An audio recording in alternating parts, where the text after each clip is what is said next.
tous, on se retrouve sur ce petit tutoriel Badnet pour pouvoir l'utiliser au circuit jeune. Et là, on va parler de la dernière étape, en tout cas la dernière étape que je vous invite à réaliser pour être en toute sécurité par rapport à l'expérience que j'ai déjà eue sur cette compétition avec cet outil. Nous sommes en direct, donc en live. Les gens peuvent voir les résultats de n'importe où. S'il y a une erreur dans les tableaux et tout ça, ça peut être contraignant. Donc moi, je vous invite à chaque arrivée de nouvelles catégories de pouvoir enregistrer. Et ça, c'est le cas. On a la possibilité de le faire à des deadlines bien précises. Donc pour cela, on est sur l'aspect déroulement de la compétition le jour J. Je vais m'orienter tout de suite pour pouvoir enregistrer. Et là, ce qui m'intéresse, c'est l'onglet transfert. Donc je clique dessus.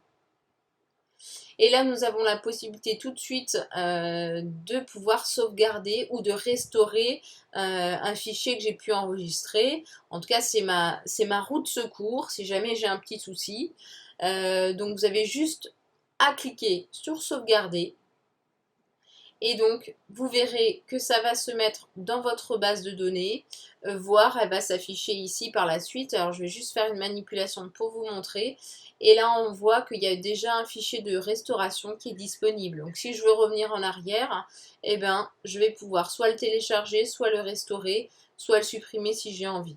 Mais faites cette étape, elle sera nécessaire en cas d'urgence. Voilà pour moi. Si vous avez des questions, n'hésitez pas, je reste encore une fois à votre disposition. En tout cas, nous venons d'effectuer les 5 étapes que je vous invite à réaliser étape par étape. Et voilà, bonne chance et puis je reste à votre disposition. À bientôt.